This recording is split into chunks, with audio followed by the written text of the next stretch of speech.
Hi everyone, this is Peter. In this lecture, I'm just going to talk a little bit about the topic of surrealism in art.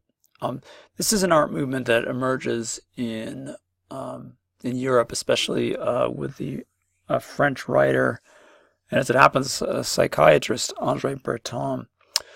Um, and in essence, it's a kind of way of thinking about art that is in some ways a continuation of, but also a transformation of the themes that we saw in Dada art.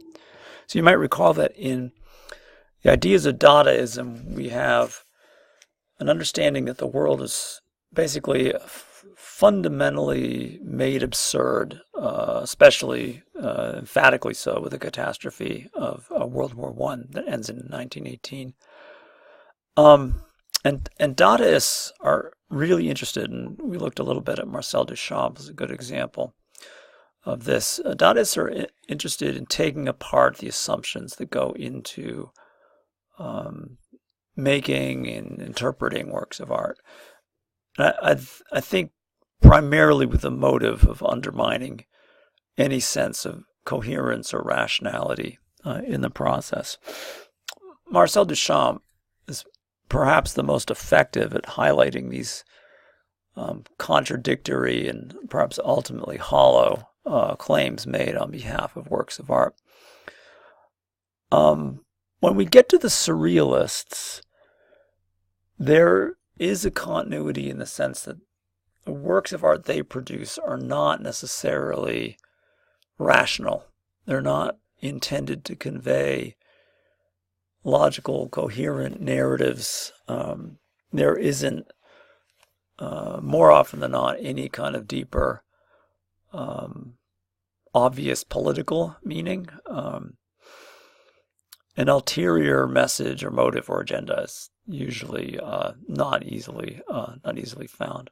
Instead, what surrealists are trying to do is look for the alternative to rationality, not in straight up irrationality or absurdity, but instead in the world of imagination and dreams. So what that means in effect is a prioritizing of the instinctive, the intuitive, the subconscious, with the notion that such a search will reveal the kind of curious and compelling clarity that one can find in vivid dreams. A number of techniques, some of them borrowed from Dada itself, are used to achieve this kind of investigation, or you might even say retrieval.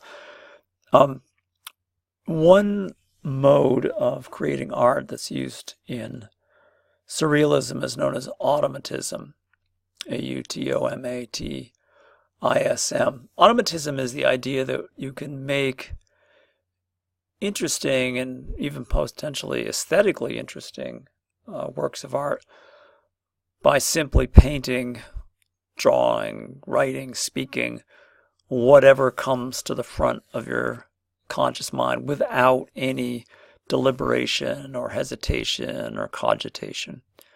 And there are numerous examples of this. When we looked at Dadaism, Jean Arp was a good example of somebody who's letting torn up bits of paper fall into the floor on top of a canvas, and then he simply glues in place the papers as they land. There's not supposed to be any any particular order, meaning to the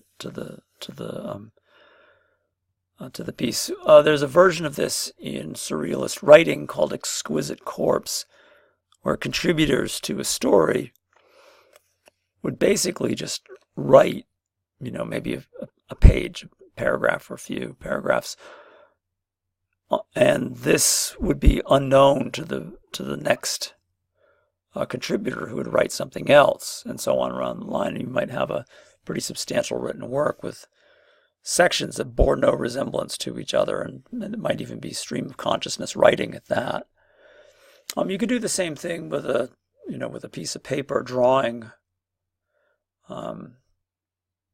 shapes or parts or forms or whatever that are adjacent to each other, but significantly different.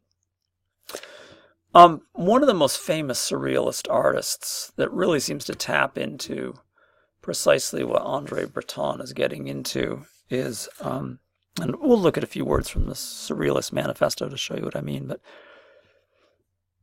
one of the most famous artists is Salvador Dali, a Spanish painter. And I think born in 1904.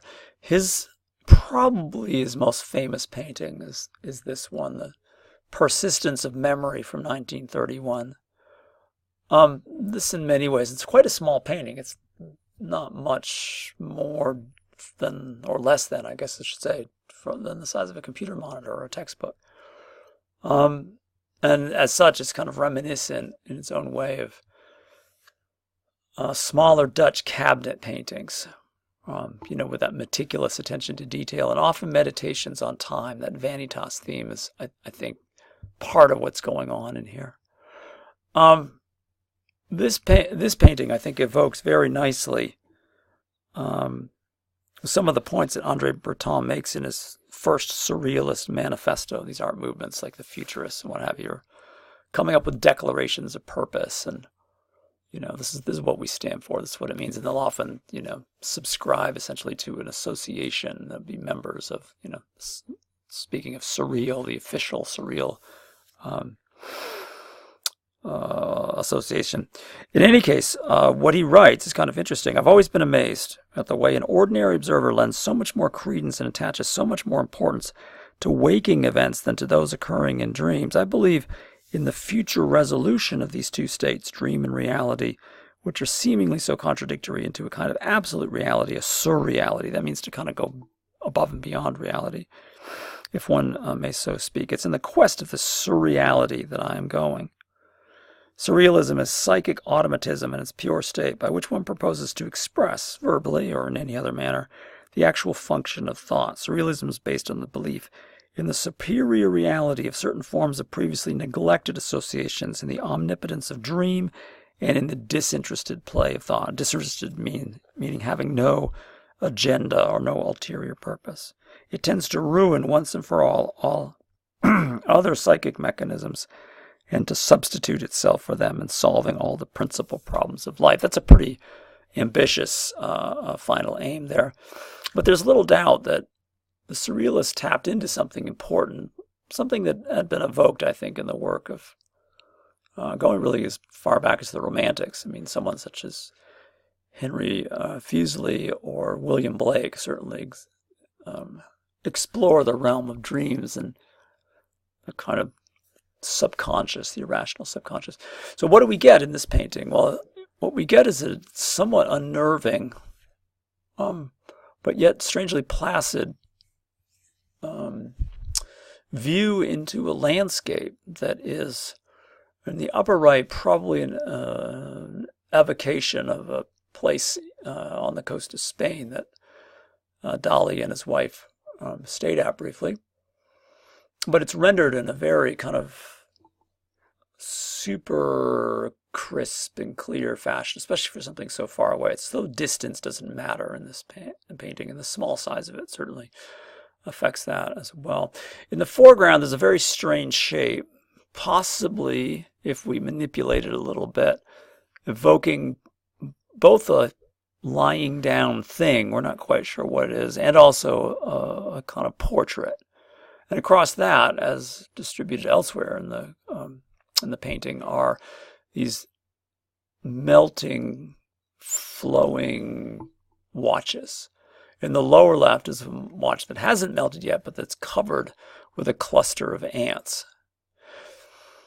In the upper left, a bare tree upon which hangs another one of these, plastic melting watches. The one that's draped over the sort of a geometric form on the left has a fly on it, and I think it's worth considering this painting in terms of Dutch cabinet paintings, i.e. small,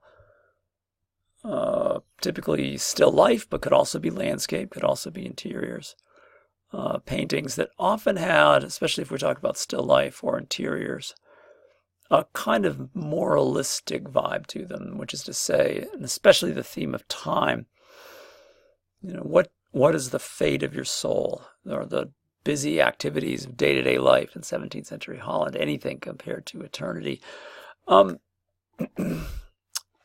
It's really unclear exactly what Dali meant with this. Some people suggest it had something to do with the somewhat contemporary work of Albert Einstein and the sense of time standing still or slowing down. Sure, but Dali disavowed that, and that's pretty typical, I think, for artists not to say, "Oh yeah, that's it. That was Einstein." Instead, what I think is happening here is an exploration, again, a hallowed topic in Dutch art and elsewhere, these themes of time and the passage of time, where the persistence of memory becomes fragile, becomes malleable, becomes distorted, that our understanding of things over time, the things we might have remembered as children, the things we even may have remembered from last week or as we move through life, really can't be counted on for their solidity, their clarity. But they tend to become distorted and uncanny and even otherworldly. And I think that Dali, and it's worth pointing out, he's a really masterful self-publicist, and there are many things we could say about Salvador Dali, that he really hit the mark with this particular piece. I personally don't think he did anything nearly as good after this, and I think he may have been aware of that as well, but that's a discussion for another time. That he evokes in a very small space with extraordinary technical ability this off-putting yet strangely comforting, alien, abstract setting for something that really makes no sense whatsoever. It's probably more likely than not that, and I think there may be evidence from the artist's own words to this conclusion, it's more likely than not that the artist had no idea exactly what he was up to, or why it would matter, or what kind of real meaning or significance we could take away from it. But there's little doubt that he intended to create an evocative, ambiguous, dreamlike setting and for these extraordinarily, transformed objects, inviting us to meditate on the space between reason and unreason, waking life and the dream, solid and fluid, and so on. And in so doing, I think it is really one of the most successful pieces of surrealism that we're likely to find. For next time, we'll consider another angle in surrealism, and that has to do, perhaps more in a Dadaist sense, with the resolution of paradox and contradiction in works of art. So for next time, we'll look at Rene Magritte's famous painting in English, "This Is Not a Pipe," to see another way of considering the kinds of problems and ideas that surrealism sought to deal with.